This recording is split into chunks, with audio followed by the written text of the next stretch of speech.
हमारी हालत खराब है। क्या तुम हम दोनों को छोले भटूरे खिला सकते हो? हमारे पास पैसे नहीं है। माफ करो बाबा, आज मैं किसी को मुफ्त में नहीं खिला रहा। बाबूलाल की बात सुनकर वहाँ पर खड़े हुए लोग बाबूलाल को देखकर हंसने लगे। ठीक है बेटा, जैसी तुम्हारी मर्जी। मैं तो किसी भी प्रकार से भूखा रह लेता हूँ, लेकिन ये मेरी पत्नी कुछ दिनों से बीमार भी चल रही है। तुम ऐसे ही कुछ खिला दो। मेरी मजबूरी समझो बाबा, मुझसे किसी को भूखा नहीं देखा जाता, लेकिन आज मैं बहुत मजबूर हूँ। अगर आज भी मैंने मुफ्त में खिला दिया तो मेरी बहुत ज्यादा बदनामी और बेइज्जती हो जाएगी। मेरे पास पैसे तो नहीं है बेटा, लेकिन हाँ, कुछ मिट्टी के कंकड़ पड़े हुए हैं। तुम उन मिट्टी के कंकड़ों के बदले मुझे और मेरी पत्नी को छोले भटूरे खिला सकते हो। बाबा, मैं भला मिट्टी के कंकड़ों का क्या करूंगा? मुझे पैसों की जरूरत है। गरीब की दी हुई कोई भी चीज बेकार नहीं होती बेटा। एक ना एक दिन वो काम जरूर आती है।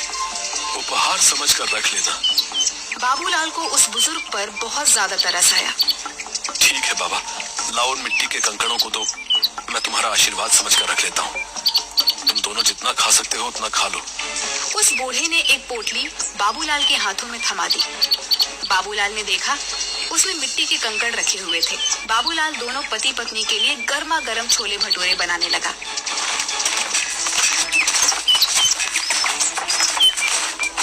तभी वहाँ पर ठेला लगाकर खड़ा हुआ नरेश बाबूलाल से बोला, अरे इन मिट्टी के कंकड़ों से तू भला कैसे सीताराम और मोहनलाल का कर्जा चुकाएगा रे? बेवकूफ आदमी, इतनी बेइज्जती होने के बाद भी तेरी कुछ समझ में नहीं आया? नरेश, मेरी जिसे मर्जी चाहे कि मैं उसे मुफ्त में खिलाऊंगा। तू कौन होता है मुझे रोकने वाला? जाकर बोल देना अपने मुखिया को। मुखिया का चमचा कहेगा। 3 दिन बाद जब मुखिया उन दोनों से तेरे सर पर चप्पलें पड़वाएगा ना, उस दिन मैं तुझसे बात करूंगा। हाँ, मुझे भगवान पर पूरा विश्वास है, वो दिन कभी नहीं आएगा। इतना कहकर बाबूलाल फिर से छोले भटूरे बनाने लगा, मगर देखते ही देखते वह बूढ़े पति पत्नी बाबूलाल के सारे छोले भटूरे खा गए। बाबूलाल जरा सा चेहरा लिए उन्हें देखता रह गया। उसने देखा उसके ठेले पर अब कुछ भी नहीं बचा था। बाबूलाल चुपचाप अपने घर चला गया। क्या हुआ, आज दोपहर में ही कैसे चले आए? कहीं आज भी सारे छोले भटूरे कहीं बांट तो नहीं आए? निर्मला, मुझसे इस वक्त बात मत करो। अरे तो फिर और किससे बात करूं? अपना सर दीवारों पर मारूं क्या? मेरी तो सोच सोच के हालत खराब होते जा रही है कि 2 दिन बाद क्या होगा। वैसे तुम कभी शाम से पहले घर नहीं आते, आज क्या हुआ? बाबूलाल ने अपनी पत्नी को सारी घटना बता दी। हे भगवान, इस आदमी का मैं क्या करूं? इसने तो बेवकूफीपन की सारी हदें पार कर दी। अरे उन दोनों को सारे छोले भटूरे खिलाने की क्या जरूरत थी? मुझे क्या पता नहीं था। मुझे लगा था कि वो 2 या 3 से ज्यादा नहीं खाएंगे, लेकिन उन्होंने तो देखते ही देखते सारा ठेला साफ कर दिया। लाओ, मुझे भी दिखाओ आखिर उन दोनों ने कौन सी मिट्टी के कंकड़ दे दिए हैं, जिसके बदले तुम आज सारे छोले भटूरे उनमें लुटा कर आ गए। वहाँ पर खड़े लोग तुम्हारा मजाक गलत नहीं उड़ा रहे थे। भला कोई मिट्टी के कंकड़ के बदले छोले भटूरे खिलाता है क्या? मैंने उन मिट्टी के कंकड़ के बदले उन्हें छोले भटूरे नहीं खिलाया नीता। उन दोनों के चेहरे से साफ लग रहा था कि वो कई दिन से भूखे हैं। लाओ दो मुझे, मैं भी तो देखूं उन गरीबों के उपहार में ऐसा क्या है। बाबूलाल ने उदास मन से वह पोटली अपनी पत्नी को दे दी और पोटली में कंकड़ देखकर निर्मला गुस्से से चीखते हुए बोली, हाय राम, अब इस कंकड़ का क्या करूं? लगता है तुम्हारी किस्मत में सीताराम और मोहनलाल के हाथों चप्पल खाना ही लिखा है। अब जो होगा देखा जाएगा निर्मला। अगर भगवान ने मेरी किस्मत में गांव वालों के सामने मेरी बेइज्जती ही लिखी है तो उसे कोई नहीं बदल सकता। बाबूलाल वहाँ से चला गया और 2 दिन बाद बाबूलाल पंचायत में सर झुकाए खड़ा था। क्यों रे बाबूलाल, पैसे लाया है? इंतजाम नहीं हो पाया मुखिया जी, कुछ दिन की मोहलत और दे देते। वो तो हम तुझे जरूर देंगे, मगर सीताराम और मोहनलाल के हाथों चप्पल तो खा ले। ऐसा मत कीजिए मुखिया जी, मेरी बेइज्जती हो जाएगी। मैं किसी को मुंह दिखाने के लायक नहीं रहूंगा। क्या हुआ, उस दिन तो बड़ा मुंह चला रहे थे, मार खाने की नौबत आई तो अब इज्जत की दुहाई दे रहे हो? मुखिया सीताराम और मोहनलाल की ओर देखकर बोला, देखते क्या हो, मारो इस दानवीर को चप्पलों से। बड़ा दानवीर बना फिरता है, मक्कार कहीं का। मुखिया की बात सुनकर मोहनलाल और सीताराम बाबूलाल को चप्पलों से मारने ही वाले थे कि तभी वहाँ पर बाबूलाल की पत्नी निर्मला आ गई। खबरदार, जो मेरे पति को किसी ने हाथ भी लगाया। क्यों रे बाबूलाल की पत्नी, तुझे पता नहीं तेरे पति ने दोनों से कर्जा लिया था।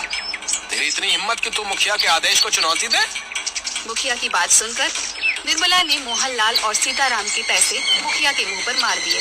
ये लो पकड़ो इन दोनों के पैसे, आइंदा मेरे पति के ऊपर आंख उठाकर भी नहीं देखना। तू ये पैसे कहाँ से लेकर आई? तुम्हें इससे मतलब?